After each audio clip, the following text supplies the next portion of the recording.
Si os parece, vamos a comenzar hablando de los presupuestos. Hoy se ha aprobado el proyecto de presupuestos, unas cuentas, ha dicho el consejero Mario Garcés, austeras y realistas, con una reducción de un 2,65% respecto a las de este ejercicio. Hay algunas cuestiones que yo creo que se tienen que explicar mejor. Primera, si el presupuesto de este año es un 5% menos que el del año anterior, y el del año anterior ya fue un 4% menos que el del anterior, eso quiere decir que tenemos menos dinero público para atender todas las obligaciones que el Gobierno de Aragón tiene, que además de la educación, la sanidad, los hospitales, son las inversiones, son bueno, toda esa serie de cuestiones. Por lo tanto, de entrada, lo real es que este presupuesto es un presupuesto ajustado sobre uno ya ajustado. Esa primera cuestión. Y luego viene la otra parte. ¿Cómo se va a mantener el gasto social y qué es gasto social? Porque yo veo el capítulo 1, que es el de los maestros, el de los enfermeros, bomberos, y veo que baja 11 millones de euros. ¿Eso qué es? ¿Que se les rebaja el salario? ¿Que se amortizan plazas? Ya lo veré, pero de entrada esa. Luego viene la segunda parte, que sería, y muy bien se decía aquí, vamos a ver si esto se cumple. Bueno, pues vamos a ver si esto se cumple. Y entonces, a partir de ahí, a mí lo que todavía no me ha explicado el señor Mario Garcés, y mira que se lo he preguntado veces, dos directamente ya, es cómo. Si al presupuesto que tenemos recortado le quito los 900 millones de euros que le debemos al Estado porque nos ingresó de más de supuesta recaudación, si tengo la deuda contante y sonante de los 400 millones de la sanidad, si a eso le añado el cómo ha aumentado la necesidad de financiación, porque los bancos no son una ONG, les estamos dando mucho dinero público, pero siguen incrementando los gastos de financiación, ¿no? Ya ve las primas y bueno, todo. Eso es una postura ideológica, lo de que no crees o que no cree Izquierda Unida en lo que es, son matemáticas puras la estabilidad, y duras. no, digo lo de la estabilidad presupuestaria y lo del déficit. Pero bueno, por ejemplo, en materia de personal, que tú has dicho que se han disminuido 11 millones, yo te lo digo, evidentemente, y así se manifestó, y hay un decreto, hay 192 plazas que se han amortizado en el ámbito de la administración de la comunidad autónoma, y también se han amortizado, como sabrás, todos los puestos de confianza, asesores y demás personal de la estructura que determina la disminución por mayor cantidad, porque a su vez se ve incrementado el gasto de personal, por ejemplo, en materia de justicia y, como decía, en materia de educación. Es decir, que aún así el incremento de personal, si tú ves las diferencias cuando veas el presupuesto, lo podrás observar y lo podrás plantear. Y en cuanto a los propios ingresos, quiero decirte que son totalmente realistas, es decir, se ha tenido en cuenta el criterio tributario de ingresos que se han obtenido durante este año y considerar que evidentemente al año que viene se va a mantener la actividad económica en la misma naturaleza. No se ha previsto, como en otros años, ni siquiera el propio incremento correspondiente. Unos ilusos. En el propio... Bueno, te lo explicaré.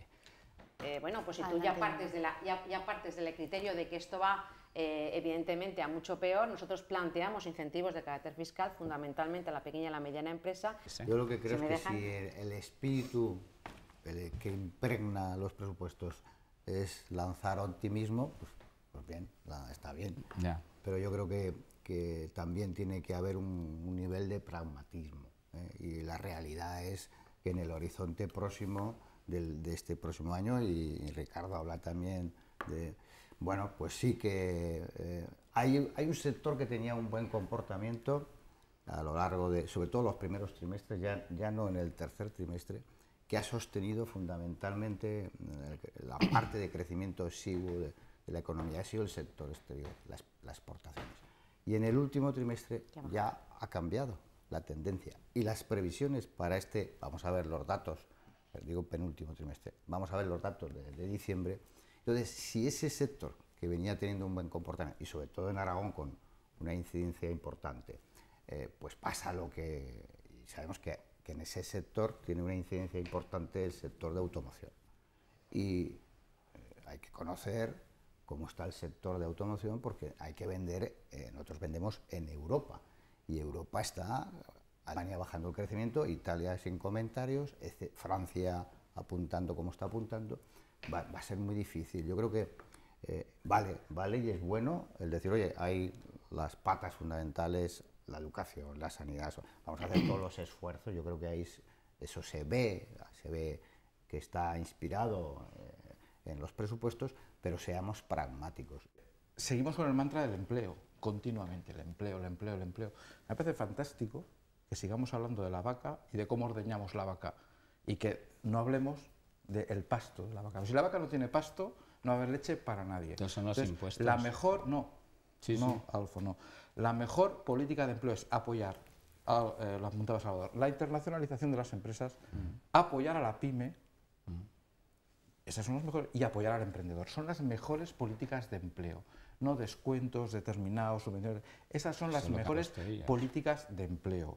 Y eso es lo que va a dar pasto para la vaca, para que haya PIB, haya crecimiento y se genere empleo. Porque una cosa es atacar el paro, que tiene unas circunstancias determinadas que hay que solucionar, que es un problema social dramático que hay que solucionar, y otra cosa es generar empleo. Y se genera empleo internacionalizando, emprendiendo y apoyando a la pyme. Vamos a cambiar de tema, vamos a hablar ahora del comienzo de esta 10ª legislatura. Hoy se han constituido las Cortes Generales, el Congreso, el Senado, los dos nuevos presidentes de las cámaras han tomado posesión. Bueno, ¿qué os parecen estos dos nombres? Y también, bueno, Salvador, ¿qué esperas de esta 10ª legislatura? Bueno, pues va a ser una legislatura apasionante, eso no va a haber la menor duda. Bueno, en cuanto a los nombramientos, realmente por Rajoy ha sorprendido, porque los nombres que estaban apareciendo para el Congreso, fundamentalmente, incluso para el Senado y tal, pues no son los... Yo creo que va a seguir sorprendiendo posiblemente también en la formación de gobierno, ¿no?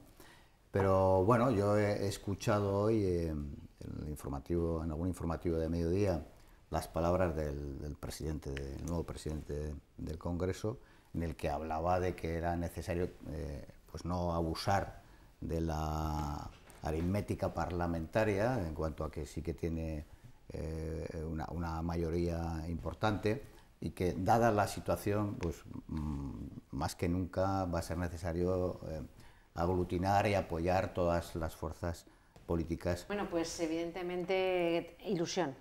Yo creo que esa es la primera palabra que tendríamos que tener en cuenta cuando empieza una nueva legislatura.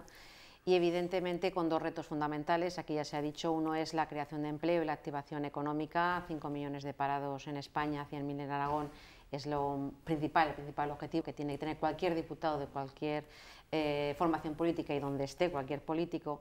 Y la segunda puede ser la regeneración democrática. Creo que ahí es necesario que muchas de las instituciones pues cambien un poco y acerquemos un poco la vida política al ciudadano, más que a lo mejor en estos momentos se produce una disociación, tal vez por la forma de gobernar o por las medidas que se adoptan. La segunda política o medida que se ha emprendido el Partido Popular, evidentemente, es la de que los ciudadanos tienen que conocer cuál es la situación real. Hay que ser realistas con los ciudadanos españoles somos todos mayores de edad, por lo menos los que evidentemente podemos decir que son mayores de edad, pero somos ya personas adultas desde el punto de vista democrático y por tanto es necesario que sepan cuál es la situación, las medidas que se vayan a adoptar, que se expliquen claramente al ciudadano por qué se adoptan esas medidas y qué medidas se van a adoptar. Bueno, para empezar, el canto ese a no aplicar la mayoría matemática parlamentaria en lo que es la creación de la mesa ya no se ha dado, porque evidentemente la mesa ha sido fruto de un acuerdo, lo siento Ricardo, entre PSOE, PP y CiU, así por medio. Que era lo mismo, con lo cual han vuelto a coincidir, a partir de ahí pues ya está.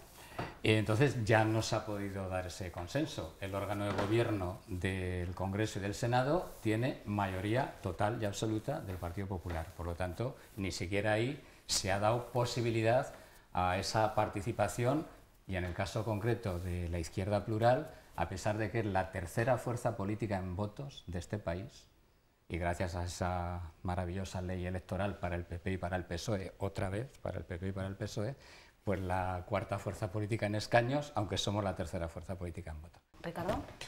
Yo, aparte de recordarle a Adolfo que si PSOE y PP son lo mismo, habría que a lo mejor revisar alguna... Que hacen lo mismo. Pues si hacen lo mismo, efectivamente, de acuerdo, hacen lo mismo. Habría que revisar alguna de las políticas de apoyo que mantiene Izquierda Unida, pero bueno, eso es un debate vuestro. Porque nos toca elegir, te lo explico un momento, nos toca elegir entre lo malo y lo peor. Eso ya es vuestro debate. Bueno, sí que pues comparto Está contigo... hablando de Extremadura, No, está hablando de Zaragoza. Yo le dejo está el hablando de debate. Zaragoza. Hay muchos sitios en los que hablar. Está hablando de Zaragoza. Es y un por eso problema. digo, tenemos que elegir Vale, entre lo es malo Es un y problema lo de peor. izquierda unida. Yo Vale. sí que comparto Continúa, contigo, Ricardo. que si estamos hablando de regeneración democrática, en efecto, el voto de cada español tendría que valer lo mismo.